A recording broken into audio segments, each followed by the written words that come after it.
সরকারি 10 কেজি চালের জন্য কত বড় লম্বা সিরিয়াল, পুরুষ মহিলা বৃদ্ধ বয়সে দাঁড়ায় রয়েছে। এখন আমরা বসলে বর্তমান ডিজিটাল বাংলাদেশ আর স্মার্ট বাংলাদেশ আমরা দাবি করি, অথচ এই স্মার্ট বাংলাদেশ ডিজিটাল বাংলাদেশের 10 কেজি চালের জন্য 10 কেজি চালের মূল্য কত হবে? হয়তো 500 টাকা বা 600 টাকা, এর বেশি হওয়ার তো কথা না। অথচ এই চালের জন্য এই যে দেখেন বিরুদ্ধ লোকগুলা লাঠি ভর করে আছে, মহিলা আছে, বাচ্চা কোলে নিয়ে দাঁড়ায় রয়েছে, সিরিয়াল দিয়ে ঘন্টার পর ঘন্টা দাঁড়ায় রয়েছে, প্রায় 3-4 ঘন্টা দাঁড়ায় রয়েছে, এখনো চাল তারা পাইতেছে না।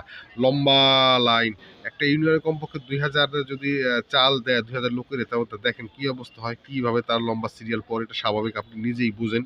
কিন্তু আমার কথা ছিল ডিজিটাল বাংলাদেশ যেখানে স্মার্ট বাংলাদেশ, সেখানে এই লোকগুলা কেন দাঁড়িয়ে থাকবে? আপনার চাল দেওয়ার দরকার কি সরকারের? সরকার যে প্রত্যেকের মোবাইল নাম্বারে আপনার যদি এই পরিমাণ সমপরিমাণ টাকা তাদেরকে দিয়ে দেয়, নগদ আছে, বিকাশ আছে, রকেট আছে, এদের নাম্বারে টাকা দিয়ে দেয়, তাহলে তো এই যে বৃদ্ধ লোকগুলো যে লাঠি ভর করে দাঁড়ায় রয়েছে, দেখেন তো কত কষ্ট। এই লোকগুলো আসতে কত কষ্ট হয়েছে, দাঁড়ায় রয়েছে চালের জন্য কত কষ্ট হইতেছে। মাত্র কত টাকা? 500 থেকে 600 টাকা। এবং এর মধ্যে কিন্তু একটা খরচ হয়ে যেতেছে। ধরুন এখান থেকে 10 কিলো দূর থেকে একটা লোক মহিলা আসছে বাচ্চা নিয়ে, তার কিন্তু ভাড়া 50 টাকা, আসতে 50, যাইতে 50। এবার দাঁড়ায় রয়েছে, অক্লান্ত পরিশ্রম, গরম, ঘাম, রৌদ্র, সিরিয়াল, পা হাতে যে প্রতিবন্ধী লোকটা যে কিংবা হাঁটতে পারে না। তো আমার যে এই মহিলাটা কত কষ্ট করে যাইতেছে। আমার কথা হইলো, আপনি যখন সরকার দিবেন চাল দেওয়া দরকার কি? টাকা দিলে তো সে পাইতেছে এবং আপনার সুনাম করতেছে, সরকারের সুনাম করতেছে।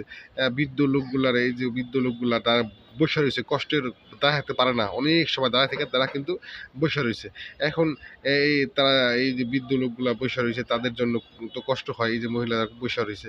এখন আমার কথা যে আপনার সরকারিভাবে টাকা পৌঁছে দিলেই তো হয়। এই যে বাচ্চা নিয়ে কীভাবে দাঁড়ায় রয়েছে গরমের মধ্যে, টাকা পৌঁছে দিলে আমি সরকারকে আহ্বান করব, আপনি দেন ভালো কথা, কিন্তু এই চালের বদলে টাকা পৌঁছে প্রত্যেকের কাছে নগদে, বিকাশ, রকেটে টাকা পৌঁছায় দেন। দেশের মানুষকে ভালোবাসুন, দেশকে ভালোবাসুন।